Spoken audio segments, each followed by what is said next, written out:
மாமா, அபி நிஜம். அவளுக்கு விகேஆர்னு ஒரு மாமா இருக்காரு, அதுவும் நிஜம். அவ வாழ்க்கையில சந்திக்கிற கஷ்டம் சந்தோஷம் எல்லாமே நிஜம். ஆனா ராஜகுமாரங்கிறது கனவு. அம்மாவோட கனவு, உங்களோட கனவு, சில சமயத்துல என்னோட கனவும் கூட. ஆனா கனவும் யதார்த்தமும் வேற வேற மாமா. இல்லம்மா, கனவுல தான் யதார்த்தமே ஆரம்பிக்குது. கரண்ட்டை கண்டுபிடிச்சவன், சினிமாவை கண்டுபிடிச்சவன், டெலிபோனை கண்டுபிடிச்சவன், அவ்வளவு ஏமா நம்ம சாப்பிட்ற சாப்பாட்டுல உப்பு போடணும்னு கண்டுபிடிச்சான்ல, அவன் கூட கனவை கண்டு வந்தாமா. கனவு யதார்த்தமா மாறினா வாழ்க்கை சந்தோஷமா இருக்கும் மாமா. ஆனா அந்த கனவு யதார்த்தமா ஆகாம போச்சுன்னா மனசு சுக்குநூறா உடைஞ்சு நொறுங்கிரும் மாமா. அப்பா என்னைக்காவது மாறுவாருன்னு நம்பின அம்மாவோட கனவு நொறுங்கிடுச்சு. நம்ம கடை என் ஆயுசு முழுக்க காப்பாத்தும் நம்பின என் கனவு நொறுங்கிடுச்சு. இதுக்கப்புறமும் கனவு கண்டா எப்படி மாமா? உண்மைதாம்மா, எல்லாமே உண்மைதான். ஆனா வாழ்க்கைங்கிற நரகத்திலிருந்து தப்பிக்கிறதுக்கு கனவுங்கிற குட்டி குட்டி சொர்க்கம் தேவைப்படுதுமா. கனவு ஒரு விடுதலைம்மா, அதுவும் ஒரு சந்தோஷம்தாம்மா. நிறைய கனவு இருக்கே மாமா. தங்கச்சிக்கு நல்ல வாழ்க்கை அமையணும், தம்பி நல்ல நிலைமைக்கு வரணும், மொத்த குடும்பத்தோட முகத்திலையும் சிரிப்பு தவிர வேற எதையும் பார்க்க கூடாதுன்னு நிறைய கனவு இருக்கு. கனவு சுகம் மட்டும் இல்ல மாமா, அது ஒரு சுமை. அபி, நீ படிக்கலன்னு யாருமா சொன்னது? வாழ்க்கையை படிச்சிருக்க, அனுபவத்தை படிச்சிருக்க, எவ்வளவு அறிவுமா உனக்கு. அதனாலதான் இவ்வளவு பெரிய உயரத்துக்கு கடவுள் உன்னை ஏற்றி வச்சிருக்காருமா. ஆனா கழுத்து உடையிற அளவுக்கு ஒரு கனவோட சுமை இருக்கு மாமா. கடை தானே அபி, கண் கலங்காதம்மா, நான் இருக்கம்மா. அபி, முதல்ல உன் வேலையை சரியா செய். தங்கச்சிய நல்ல இடத்துல கல்யாணம் பண்ணி கொடு. தம்பிய நல்ல நிலைமைக்கு கொண்டு வா. அது வரைக்கும் கண்ணை மூடிட்டு கஷ்டப்படுமா. வர்ற காசு எல்லாம் அவங்க 2 பேர் பேர்ல சேர்த்து வைமா. இங்க பாருமா, எத்தனை வருஷம் ஆனாலும் சரி அபி டெய்லர் கடைய மறுபடியும் நான் திறக்க வைப்பேன். இங்க பாருமா, ஹை கோர்ட் அல்ல சுப்ரீம் கோர்ட்டுக்கு போயாவது நான் சொல்றது செய்வேன். அபி, அப்பா ஸ்தானத்துல நான் இருக்கேன், நீ எதுக்கும் கவலைப்படாத, நான் இருக்கேன். அப்புறம் அந்த உதவாக்கிற பையன் உன் நண்பன் ரகு இருக்கான், நீ பயப்படாம உன் வேலை பாருமா. மாமா, அவன் உதவாக்கற இல்ல. அம்மாடி, நான் சாகிற வரைக்கும் அப்படிதான் சொல்லுவேன், அவன் ஒரு உதவாக்கிற பையன்.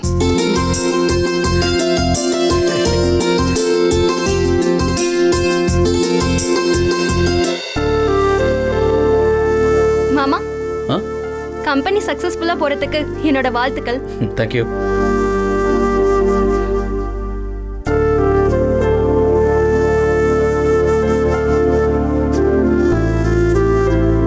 என்ன அசோக், ரிலாக்ஸ்டா இருக்க போல?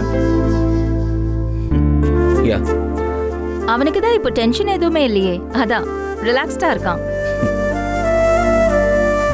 மாமா ரிலாக்ஸா தான் இருக்காரு, ஆனா நீங்க இப்ப டென்ஷனா இருக்கீங்க போல. முகமெல்லாம் ஒரு மாதிரி இருக்கு.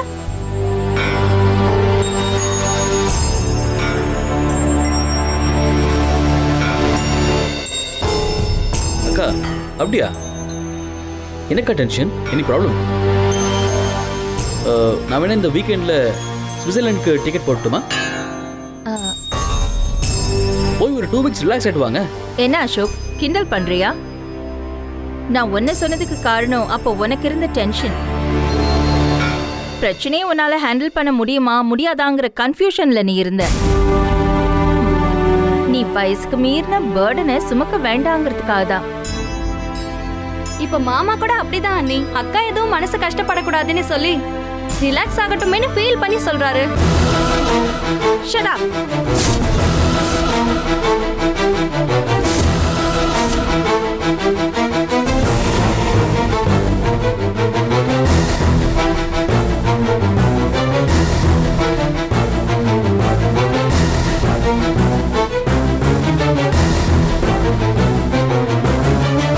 வைஷாலி, உள்ள போ. அக்கா, அவ ஏதோ ஜாலியா பேசினா, அதுக்கு ஏன் இப்படி ரியாக்ட் ஆகுறீங்க? விளையாட்டு மத்தவங்களை ஹர்ட் பண்ணாம இருக்கணும். அதர்வா,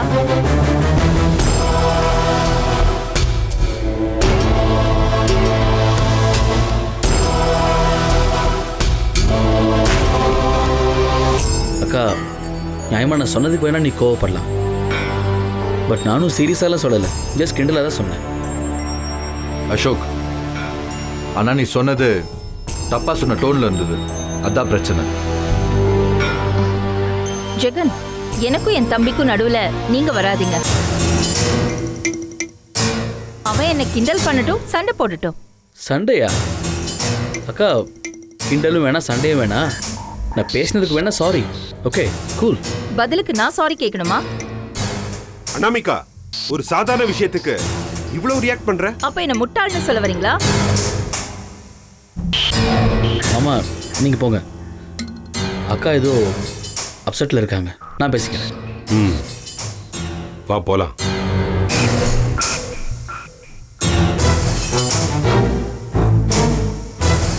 அதர்வா ரூம் போ. ஓகேண்ணா.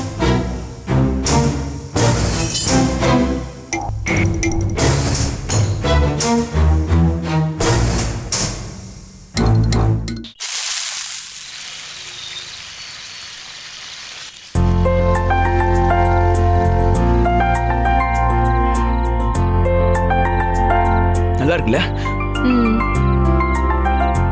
ரகு, இந்த ஆபீஸ்ல ஒரு பெரிய பிரச்சனை ரகு. என்ன பிரச்சனை? யாரு உன்கிட்ட பிரச்சனை பண்றா? ஆளு யாருன்னு மட்டும் சொல்லு, அவன் தலையில கருப்பு துணியை போட்டு பொத்தி அடி வெளுத்து விட்டுறலாம். டேய், ஏன்டா இப்படி இருக்க? எப்ப பார்த்தாலும் முரட்டுத்தனமாவே யோசிக்கிற. யாரும் என்கிட்ட பிரச்சனை எல்லாம் ஒண்ணும் பண்ணல. அப்புறம் இப்போ நீ தானே பிரச்சனை பண்றாங்கன்னு சொன்ன. ஐயோ, அது வேற பிரச்சனை. இல்ல, எல்லாரும் இங்கிலீஷ்லயே பேசுறாங்க, எனக்கு ஒண்ணுமே புரிய மாட்டேங்குது தெரியுமா? கார்ப்பரேட் கம்பெனினா அப்படிதான் இருக்கும் அபி. இதெல்லாம் ஒரு பெரிய பிரச்சனையா? சரி சரி சரி, கோவப்படாத. சரி, என்ன பிரச்சனைன்னு சொல்லு. அது யார் என்ன பேசுறாங்க, என்கிட்ட என்ன கேக்குறாங்க, எதுவுமே புரிய மாட்டேங்குது. அசோக் சார் வேற கொஞ்சம் கொஞ்சமா இது எல்லாத்தையும் கத்துக்க வேற சொல்லிருக்காரு. அபி, அந்த அசோக் சார்னு இப்ப சொன்னல, அது யாரு? அது என்னோட முதலாளி. ஓ.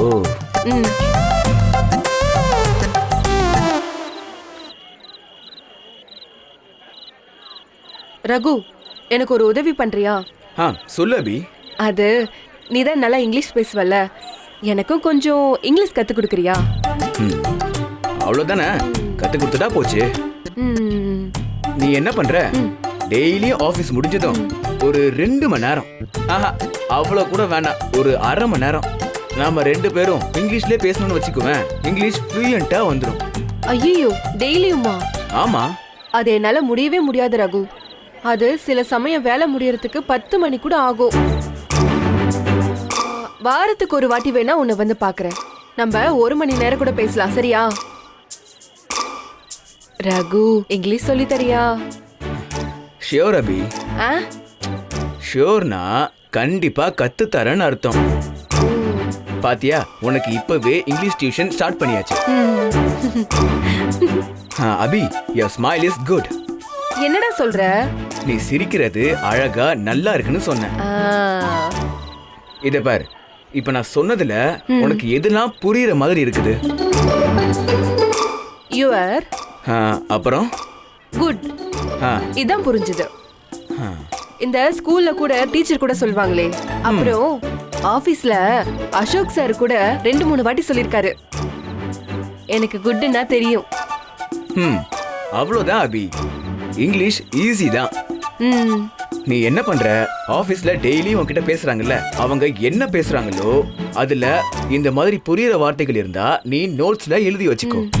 அந்த திஸ் இஸ் வாஸ், நீ சொன்னல குட், இது எல்லாத்தையுமே எழுதி வச்சுக்கோ. ஆமாமா, அதுதான் அதிகமா பேசுறாங்க. அப்புறம் எச்சு எச்சு எச்சு ஏதோ எச்சுன்னு வருமே. அபி, அது எச் இல்ல, எக்ஸ்கியூஸ் மீ. அதான் அதான் அதேதான். எக்ஸ்கியூஸ் மீனா தொந்தரவுக்கு மன்னிச்சுக்கோங்க அப்படின்னு அர்த்தம்.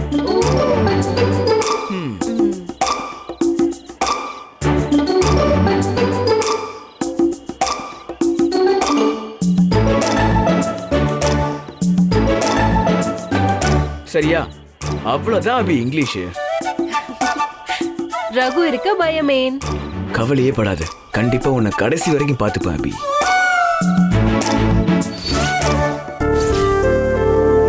தப்பு அசோக். சின்ன வயசுலேருந்து இப்போ வர உனக்கு எப்பவும் சப்போர்ட்டாக இருக்கிற அக்காவை பற்றி இப்படி சொல்கிறது தப்பு அசோக். நான் என்ன அப்படி தப்பா சொல்லிட்டேன்? நான் பேசுறத புரிஞ்சுக்கிற மனநிலைமையில அவங்க இல்லைன்னு சொன்னேன். இதுல என்ன தப்பு இருக்கு? இது பாரு, தப்பு என் பேர்ல தான். ஒரு சாதாரண டெய்லரை நம்பி என் தம்பி தோத்து போக கூடாதுன்னு நினைச்சேன்ல, அது தப்புதான். Yeah, it's true. It's true. Yes. நீங்க எல்லாரும் முதல்ல என்ன இன்னும் சின்ன பையனை தான் பாக்குறீங்க. அதுவே தப்பு தான். ஒரு எம்டி அந்த கம்பெனியை காப்பாத்துறதுக்கு நான் போராடினேன்.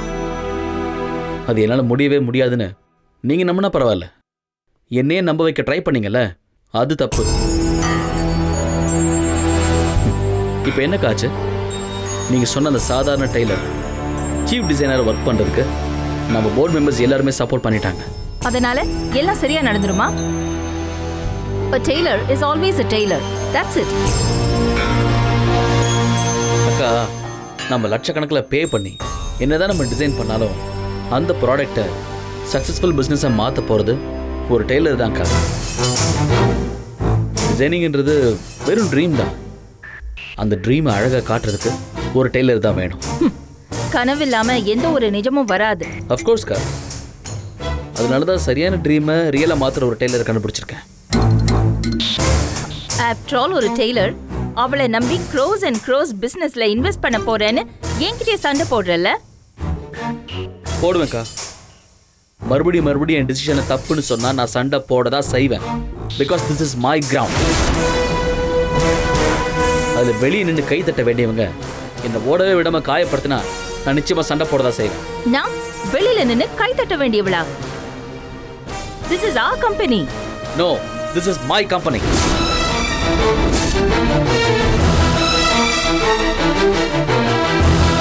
அசோக்,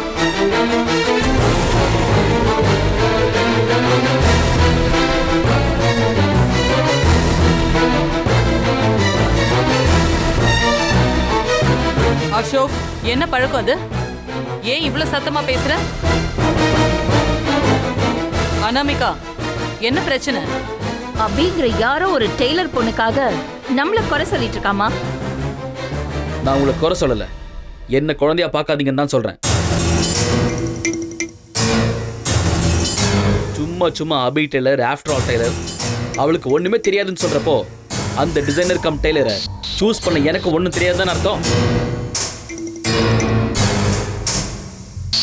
இட்ஸ் ஓகே மா, இட்ஸ் நாட் ஓகேமா.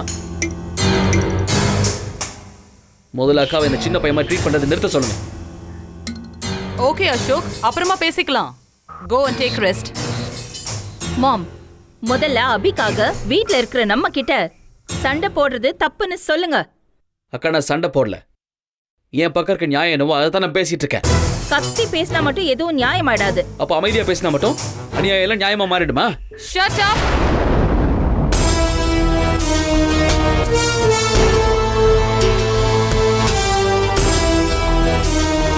ஸ்கூல் கிட்ஸ் மாதிரி சண்டை போட்டுக்கிறீங்க, அதுவும் ஏன் முன்னாடி? நான் வேண்டான்னு சொன்னதுக்கு அப்புறமும் சண்டை போட்டீங்கன்னா அப்புறம் எனக்கு என்ன மரியாதை இருக்கு? அனாமிகா, சின்ன பையனா இருந்தாலும் இப்ப அவன் தான் கம்பெனியோட எம்டி. அவனுக்குன்னு கொஞ்சம் ஃப்ரீடம் இருக்கு. அதுல தலையிடுறதும் அவனை டிஸ்கரேஜ் பண்ற மாதிரி பேசுறதும் தப்பு. அவன் கையில பொறுப்பை கொடுத்துட்டு நாமளே குறையும் சொல்லக்கூடாது. இனிமே இத பத்தி பேசாத. அண்ட் அசோக், நீ இந்த கம்பெனிக்கு எம்டியா இருக்கலாம், பிசினஸ்ல எவ்வளவு வேணும்னாலும் அச்சீவ் பண்ணிருக்கலாம், அதெல்லாம் வெளியே. ஆனா வீட்ல நீ எப்பவுமே எங்களுக்கு சின்ன பையன்தான். பெரியவங்களுக்கு மரியாதை கொடுத்து பழகு. Now both of you please leave.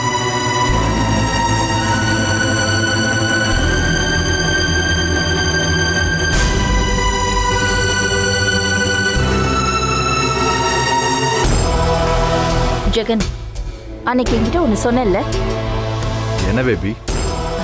அபி டெய்லரோட அப்பனை ஏதாவது பண்ணா அவ குறைஞ்சது 1 மாசத்துக்கு வேலைக்கு வர முடியாதுன்னு. ஆமா, அதை செஞ்சுடு. Just 1 month, only 1 month.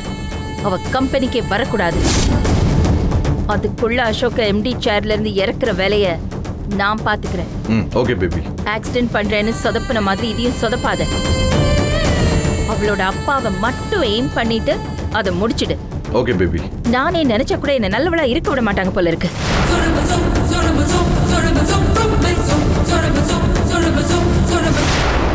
ஓம் முருகன் துணை. இந்த கிளப்ல ஒரு 6 லட்சம் இருக்கு.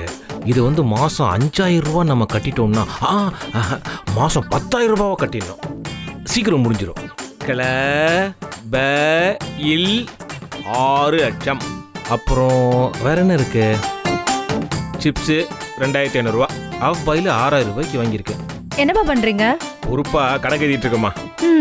வறுத்த மீன் 2500 ரூபா. அபிக்கு மாச சம்பளம் எவ்வளோமா? அத பத்தி எதுவும் சொல்லலப்பா. எப்படி 1 லட்சத்துக்கு குறையாம வரும். அப்பா கரெக்டா தான் போட்டுருக்கேன். சரி, உனக்கு என்ன வேணும்? அப்பா லிஸ்ட் பெருசா இருக்குப்பா. ஃபர்ஸ்ட் துணி வாங்கணும். அப்பா எனக்கும் 4-5 ட்ரெஸ் எடுக்கணும்பா. டேய், ஆளு சண்டை போட்டு கூடாதுடா. ஒவ்வொருத்தரா சொல்லுங்க. இந்த பாருமா, துணியில அப்புறம் வாங்கிக்கலாம். முதல்ல உன் காலேஜ் எவ்வளவு ஃபீஸ்? எனக்கு செமஸ்டர் ஃபீஸ் 10,000 ரூபாய்ப்பா. 10,000மா? ஆமாப்பா, எழுதுங்கப்பா. ஏய், நிஜமாவே காலேஜ் கட்ட தானே? இல்ல போய் சொல்லிட்டு வேற ஏதாவது துணிமணி வாங்க போறியா? பா, ஏன்பா இவ்வளவு சந்தேகம்? ஏன் பொண்ணாச்சே, என்ன மாதிரி தானே இருப்ப, அதான் கேட்டேன். அப்பா எழுதுங்க. ஆனந்த் தி 10,000. எனக்கு ஒரு 15,000பா. 15,000மா? இல்லப்பா, ஏற்கனவே 5,000 பேலன்ஸ் இருக்கு, அதான். டேய், அப்பா கிட்ட போய் சொல்லியே நீ? ஆமாப்பா, நான் ஏன் போய் சொல்ல போறேன்? என் புள்ள இல்ல, உண்மைதான் சொல்லுவான். நானே எழுதுறேன். அரவா இந்தி அரவிந்து. அப்புறம் டெய்லி போக்குவரத்து ஆனந்தி ஆட்டோவுக்கு போறதுக்கு 150, வரத்துக்கு 150. கை செலவுக்கு ஒரு 200. அது ஒரு 200. அப்போ 300 + 200 ஒரு 780. அப்பா, எனக்கு செகண்ட் ஹேண்ட்ல ஏதாவது ஒரு பைக் வேணும்பா. பைக்கா? அது எவ்வளோடா? ஒரு 20,000 ரூபாய்ப்பா. 20,000மா? அப்பா, எனக்கு கூட ஸ்கூட்டி வேணும்பா. ஆனா செகண்ட் ஹேண்ட்ல வேணாம்ப்பா. மாசம் மாசம் டியூ கட்டுற மாதிரி இஎம்ஐலே வாங்கிக்கலாம்ப்பா. புது ஸ்கூட்டியா? இனிஷியல் அமௌண்ட் மட்டும் கட்டினா போதும். ஸ்கூட்டி.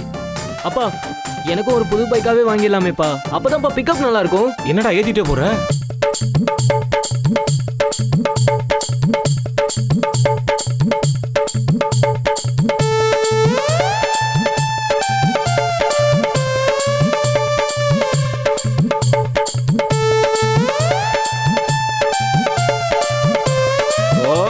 ஆக மொத்தத்தில் 92,000.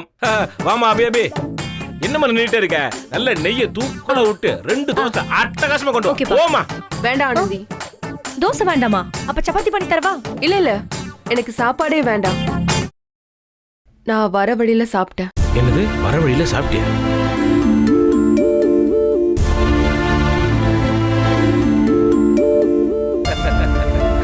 Very good.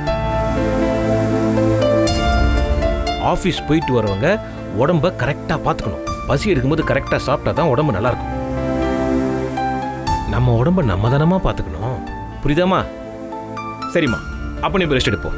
போமா. அபி, பால் சுட வச்சு எடுத்துட்டு வரட்டா? ஏன் பண்ணிக்கிற? போ, எடுத்துட்டு போ. இல்ல எனக்கு எதுவும் வேண்டாப்பா, நான் போய் தூங்குறேன். அபி, ஒரு நிமிஷம் எத்தல்றா. இது அப்படியே ரூம்ல போய் படுத்துக்கிட்டே படி.